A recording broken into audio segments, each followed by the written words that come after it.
Bonjour, enchanté. Donc, Maître Georges David Benayoun, avocat fiscaliste au barreau de Paris. Au sein de mon cabinet, j'ai développé une expertise en matière d'expatriation fiscale et notamment une des destinations qu'on gère quasiment depuis une dizaine d'années, c'est celle du Portugal. Donc, je vais vous parler sur la première partie de l'expatriation fiscale, comment on prépare son expatriation fiscale et quels sont les sujets qui vont se poser à vous. Parce que bien souvent, lorsqu'on rencontre nos clients, ils viennent avec des idées préconçues et on a souvent la moitié des sujets qui ne sont pas du tout abordés. Puis Olivier, après, interviendra sur le fait que, une fois qu'on est parti, il va falloir gérer, vous allez voir, je vais en expliquer, les actifs. Et notamment, un des sujets principaux, c'est que on ne laisse pas des actifs importants dans le pays que l'on quitte.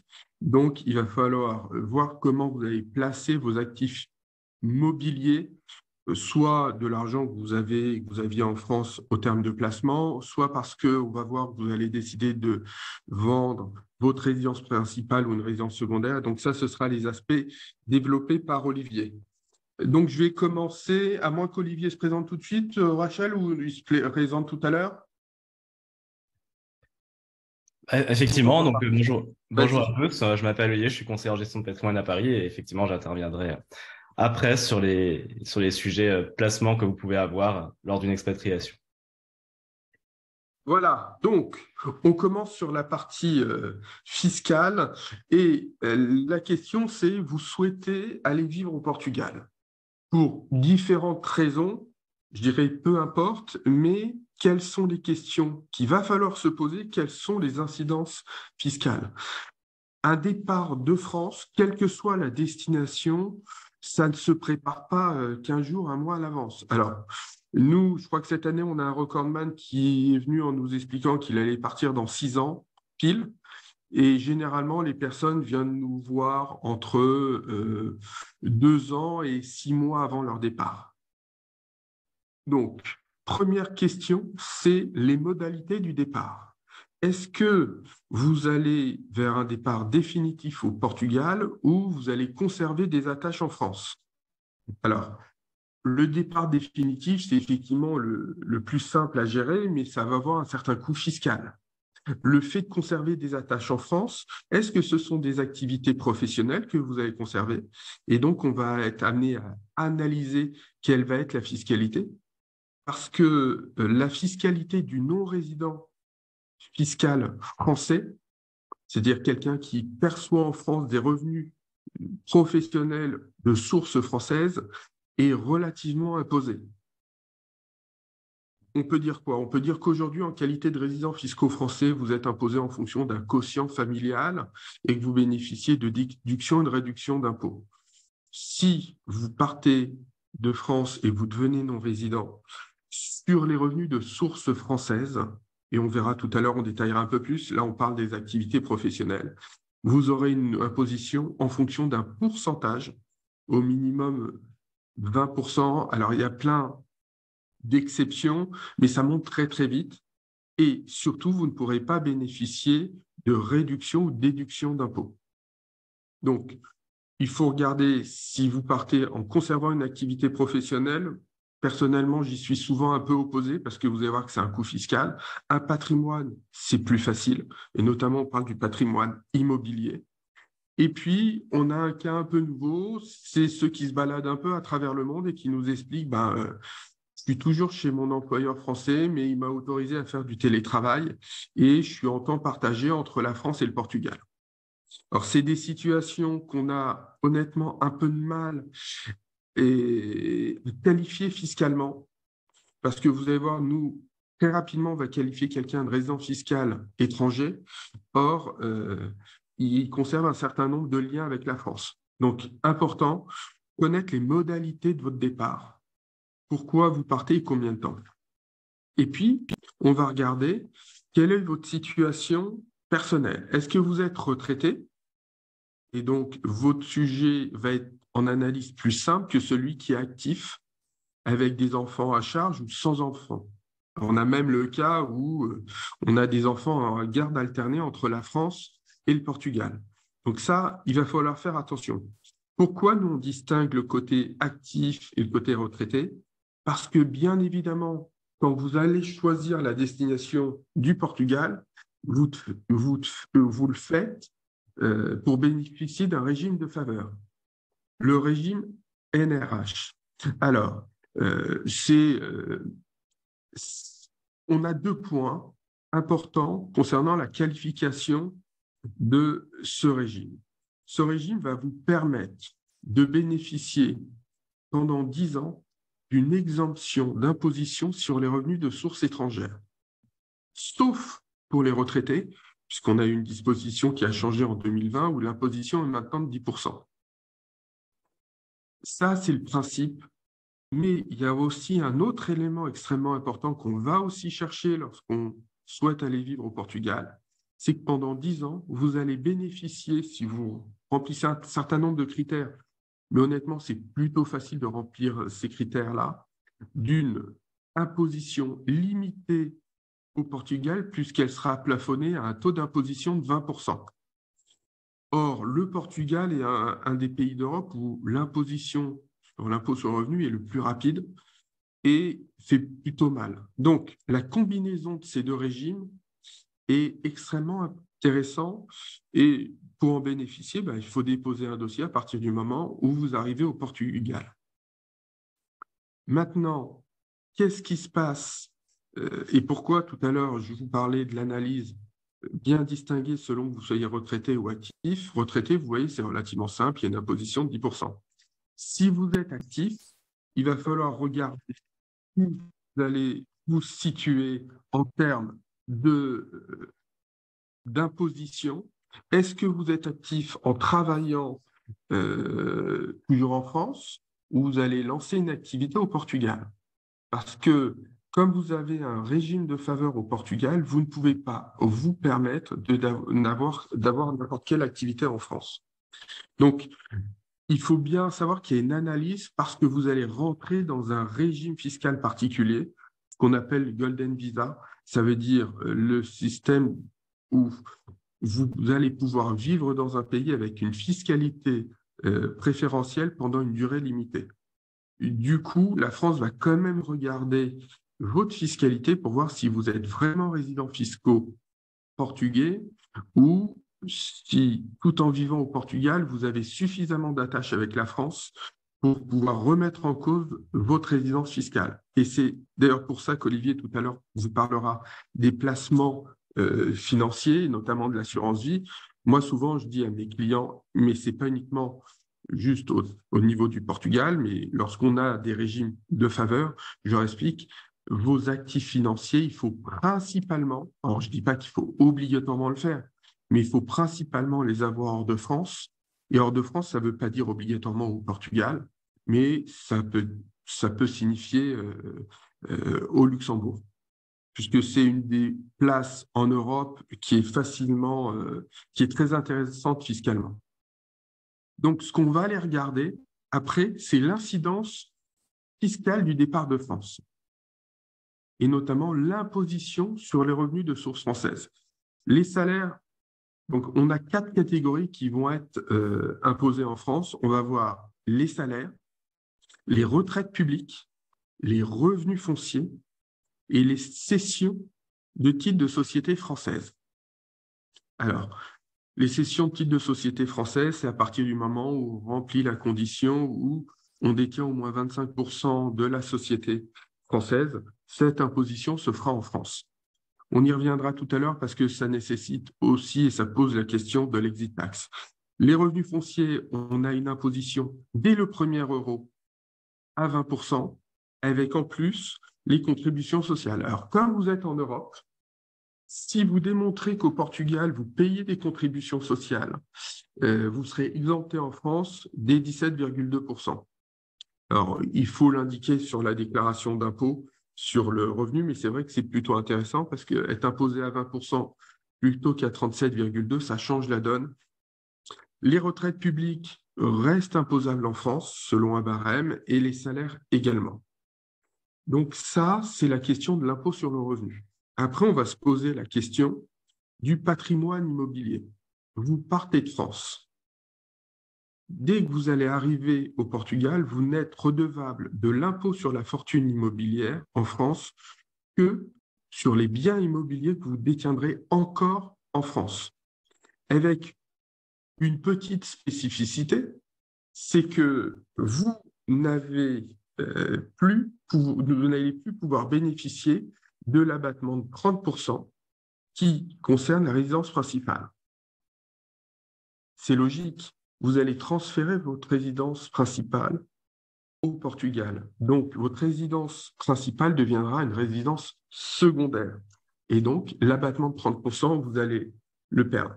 Et c'est vrai, lorsqu'on a des personnes qui ne détiennent que des biens immobiliers français, le fait de perdre cet abattement peut les rendre redevables de l'impôt sur la fortune immobilière.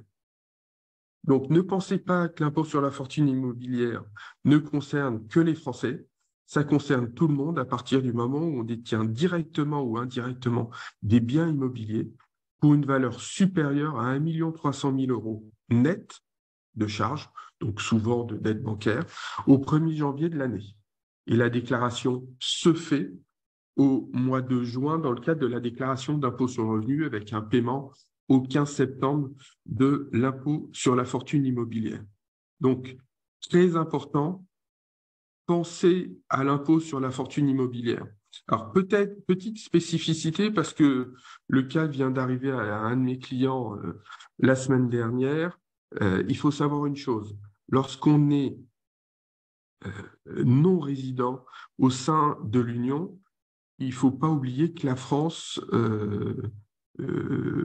pense encore à vous.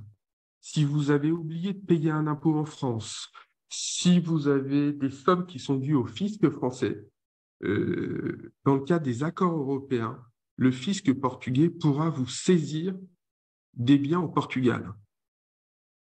Donc, ne vous étonnez pas, là je l'ai eu récemment sur l'Espagne, où un client vient nous voir et nous explique, mais je ne comprends pas, j'ai une saisie de la part du fisc espagnol à la demande du fisc français. Et lorsqu'on regarde, il se trouve qu'en partant de France, il n'avait pas effectué sa dernière déclaration, donc l'administration avait taxé d'office et puis a mis en recouvrement. Puis à un moment, ils ont lancé des recherches, ils se sont rendus compte qu'il était au Portugal et ont demandé l'assistance du Portugal de l'Espagne, pardon, dans ce cas-là. Mais ça peut être la même chose en Allemagne ou au Portugal. On est lié par les traités européens.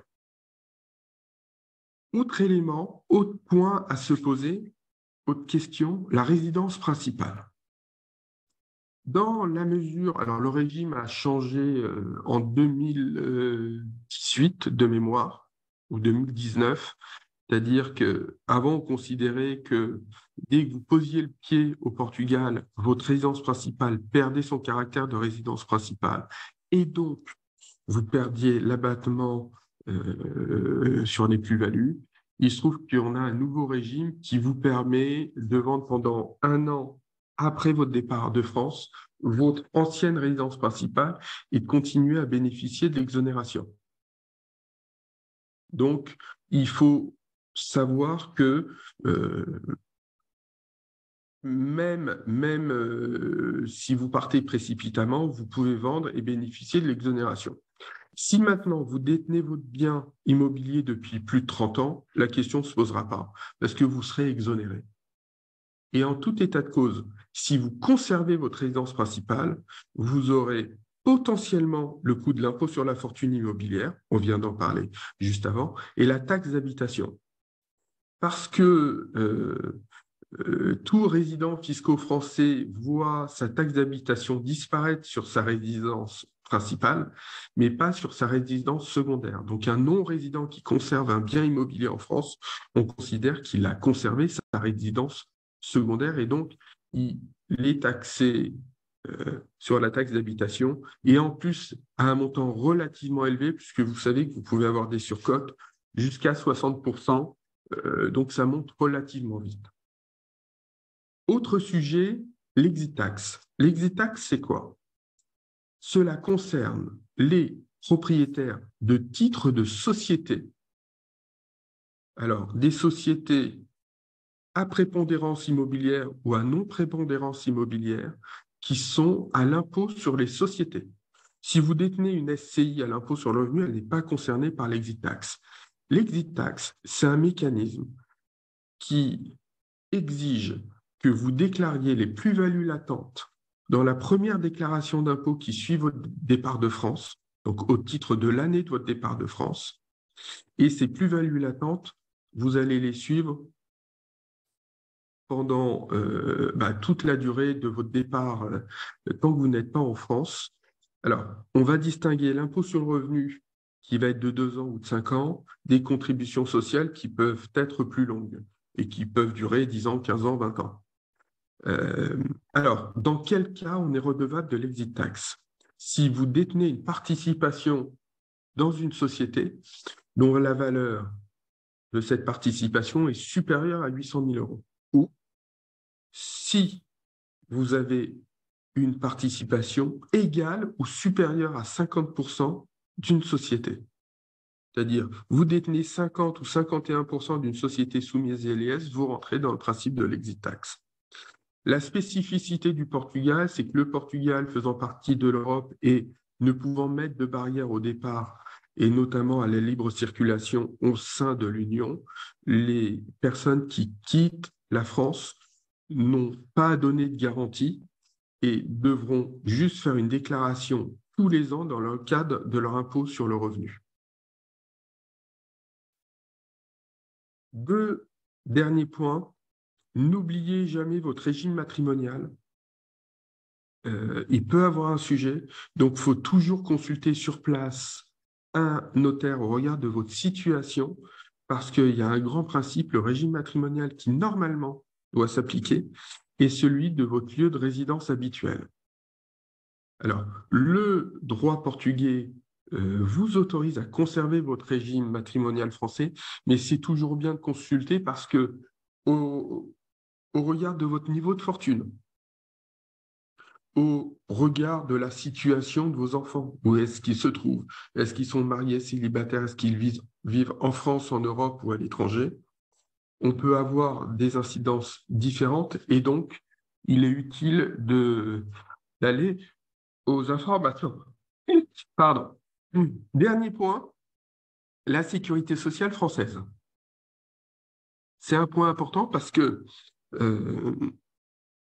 quelles que soient les destinations, nos clients nous interrogent. Alors, comme vous êtes dans l'Union, c'est plutôt simple.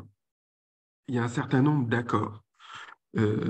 Pour les retraités, c'est vraiment très simple parce qu'ils vont dépendre, ils vont changer, arriver sur une caisse de sécurité sociale des Français de l'étranger.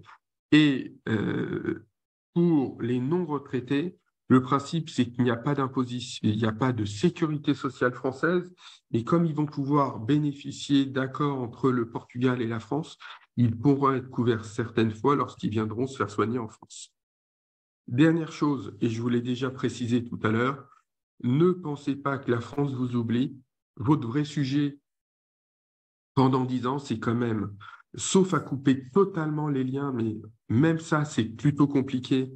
Et comme on a toujours une année de retard dans les déclarations d'impôts, ça peut prendre quand même beaucoup plus de temps. Donc, il y a des informations qui peuvent être communiquées par l'administration fiscale française. Il faut se poser la question de la gestion du prélèvement à la source, notamment pour les retraités, parce que quand vous partez et que vous allez devenir non imposable sur votre retraite, ce n'est pas le fisc qui doit gérer ça, c'est votre caisse de retraite.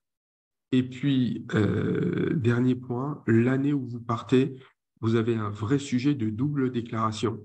Parce qu'imaginons que vous partiez aujourd'hui le 7 mars, l'an prochain, en 2024, lorsque vous ferez vos déclarations de 2023, vous aurez une première déclaration qui ira du 1er janvier au 7 mars, déclaration résidents fiscaux français, et une deuxième du 7 mars au 31 décembre, uniquement sur les revenus de source française, cette deuxième déclaration étant une 2042 NR. Voilà, j'ai essayé d'être le plus complet, mais c'est compliqué parce que vous voyez, c'est un vaste sujet. Et donc, Olivier va reprendre la main pour vous parler d'un aspect quand même essentiel que j'ai développé tout à l'heure, qui est de dire on ne peut pas conserver en France un certain nombre d'actifs parce que sinon, on risque une remise en cause de la résidence fiscale. Et la résidence fiscale, c'est la pierre angulaire de la fiscalité. Dites-vous qu'il y a de la jurisprudence et c'est pas inhabituel, ça choque que ceux qui ne sont pas fiscalistes. Il y a des personnes qui sont imposables en France alors qu'ils n'ont pas mis le pied en France depuis 4 ou 5 ans. Voilà, Olivier, je te donne la parole. Super, merci. Et donc, je peux partager mon écran, Rachel, là Oui, ouais. Normalement, oui. Et Georges doit juste arrêter son partage d'écran. Ah, c'est une question technique, ça. Je ne sais pas comment on fait. Parce que moi, Alors, ça me propose nouveau partage. Ah si, voilà, c'est bon. Voilà, Olivier, tu peux y aller. okay. Est-ce que vous voyez mon écran, du coup? Oui, c'est bon. Oui. Super. OK. Donc, effectivement, l'idée quand vous allez vous expatrier au Portugal, c'est qu'il y a une problématique de réorganisation patrimoniale à avoir. Donc, il y a un angle qui est être sûr de bénéficier du régime fiscal du pays et de ne pas être considéré par la France comme résident fiscal français. Et de toute façon, de manière générale, ça peut être une occasion de se poser un certain nombre de questions sur la rentabilité de son patrimoine, notamment sur le patrimoine immobilier que vous pourriez avoir. Ça peut être une occasion de regarder s'il n'y a pas des arbitrages à faire par rapport à la rentabilité effective de ces placements.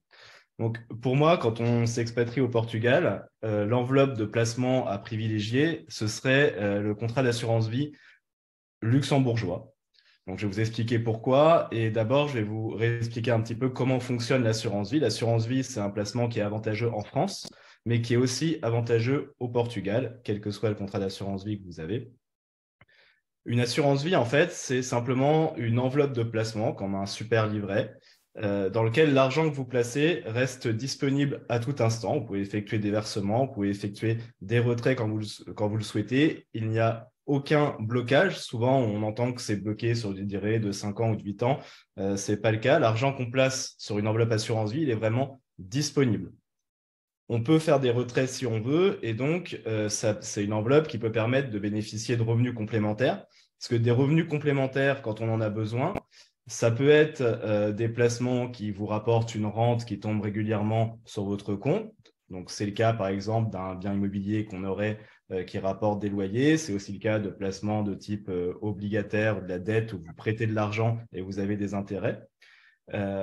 Mais si on a un capital qui est placé, qui fructifie, qui se revalorise dans le temps et qu'on retire tous les mois une partie de sa plus-value, finalement, ça génère également un revenu complémentaire.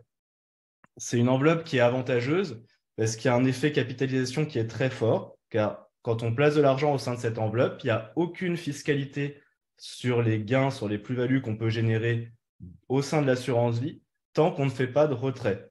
Donc finalement, il y a une base de capital qui capitalise de manière plus importante que si votre argent était placé hors de cette enveloppe avec une fiscalité annuelle sur les intérêts qui diminuerait la base de calcul de la capitalisation. Enfin, c'est un outil de transmission qui est intéressant, parce que quand on a de l'argent placé sur une assurance vie, on désigne un ou plusieurs bénéficiaires, et en cas de décès, l'argent est transmis automatiquement à ces bénéficiaires. Il ne faut pas oublier qu'au Portugal, il n'y a pas de droit de succession en ligne directe, mais le simple fait de partir au Portugal ne va pas faire bénéficier l'ensemble de votre famille d'une exonération de droit de succession. Si vous partez au Portugal, vous êtes résident portugais, mais vos héritiers restent résidents fiscaux français. Sur les sommes que vous allez transmettre à vos héritiers qui sont en France, il va y avoir un impôt sur les successions. Ils vont être taxés sur l'ensemble de votre succession. Donc, l'assurance vie permet, dans le cas où vous avez des bénéficiaires qui restent en France, de continuer de bénéficier d'une fiscalité, de leur faire bénéficier d'une exonération en fait d'impôts sur les sommes transmises par ce biais dans une certaine mesure. Donc, comme je disais, pas de fiscalité sur les retraits, pas de fiscalité dans l'assurance vie tant que les sommes restent placées.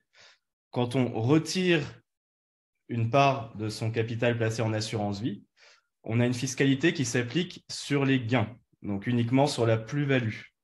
Le capital que vous avez placé quand vous le retirez, il n'y a jamais de fiscalité dessus. Par contre, il y a un impôt sur la plus-value qui va être dégressif avec le temps. La fiscalité sur les retraits au Portugal, elle est assez avantageuse. On va la voir, elle est assez avantageuse notamment après 8 ans. Et cette fiscalité sur les retraits ne dépend pas du fait que vous soyez dans le cadre du régime RNH ou non. C'est une règle générale pour un résident fiscal portugais. Donc, la condition pour bénéficier de la fiscalité favorable, c'est que les sommes c'est que quand vous avez un contrat d'assurance vie, vous faites un retrait, il faut que au moment de votre retrait, il y ait plus de 35% des sommes qui aient été investies, qui aient été placées pendant la première moitié de la durée de vie du contrat. Donc, ça veut dire qu'il faut placer des sommes assez importantes au début pour pouvoir bénéficier d'une fiscalité favorable. Ensuite, quand on fait un retrait après 8 ans depuis le Portugal sur un contrat d'assurance vie, on a un impôt qui n'est que de 11,2% sur les plus-values.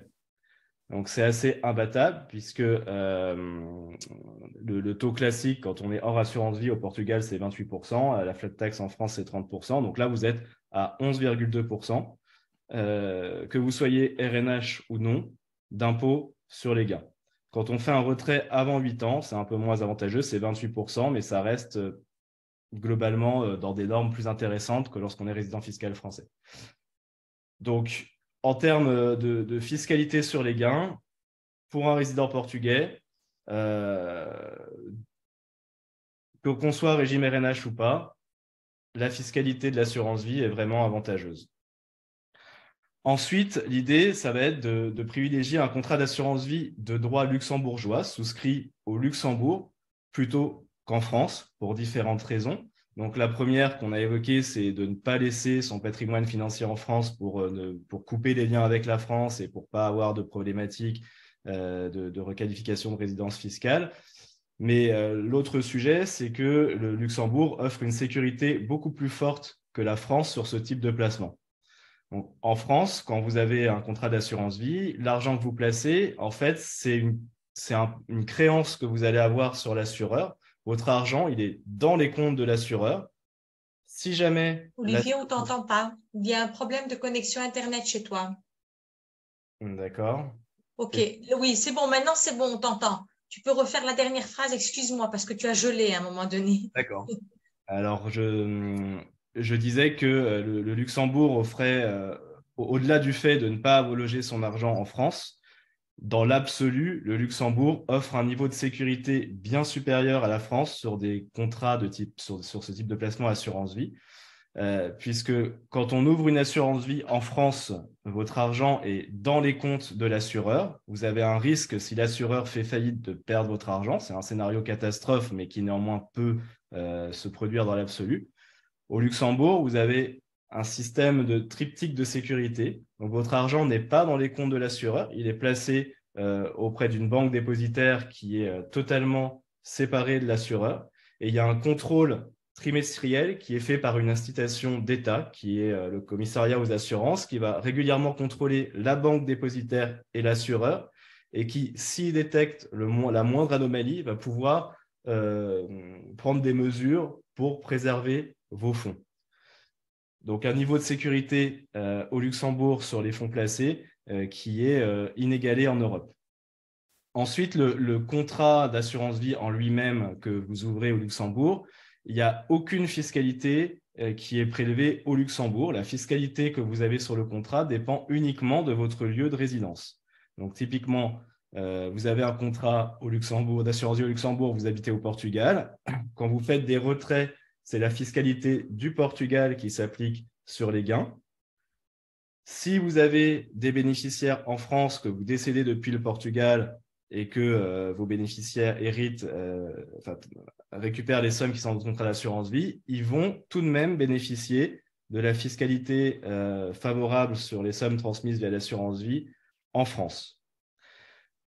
Si jamais vous gardez des contrats français, il faut savoir que quand vous allez vouloir faire des retraits en tant que non-résident, il va y avoir une paperasse assez importante à remplir. C'est-à-dire que l'assureur, il va bloquer votre demande de retrait tant que vous ne fournissez pas un certificat de résidence fiscale, tant que vous ne fournissez pas un CERFA 5000 tamponné. Il y a des lourdeurs assez administratives. Si vous n'avez pas un contrat d'assurance vie français mais luxembourgeois, il n'y a aucune de ces lourdeurs administratives puisque finalement, lorsque vous faites des opérations sur le contrat, il n'y a plus aucun lien avec la France, quel qu'il soit. Ensuite, en termes de possibilités de placement, au sein de l'enveloppe assurance vie luxembourgeoise, on peut vraiment faire tout ce qu'on veut. Dans un contrat français, vous pouvez choisir des supports de placement parmi une liste limitative qui est décidée par l'assureur et on ne peut pas sortir de cette liste. Au Luxembourg, on peut avoir accès à l'ensemble des placements qui existent. Donc, on peut avoir tous les fonds qui peuvent exister, quel que soit le pays de situation de la société de gestion. On peut avoir des actions en direct, on peut détenir des titres vifs. On peut investir dans des fonds de private equity, donc via des sociétés qui ont des track records impeccables sur une trentaine d'années. Le private equity, en fait, ça consiste à investir dans des sociétés non cotées via des fonds.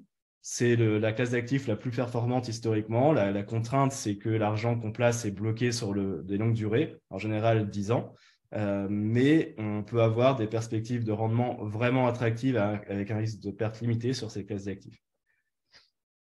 Donc, l'avantage de l'assurance vie, disponibilité des sommes, être au Luxembourg avec son argent hors de France dans un système bancaire qui est ultra sécurisé et pouvoir faire tout ce qu'on veut en termes de placement.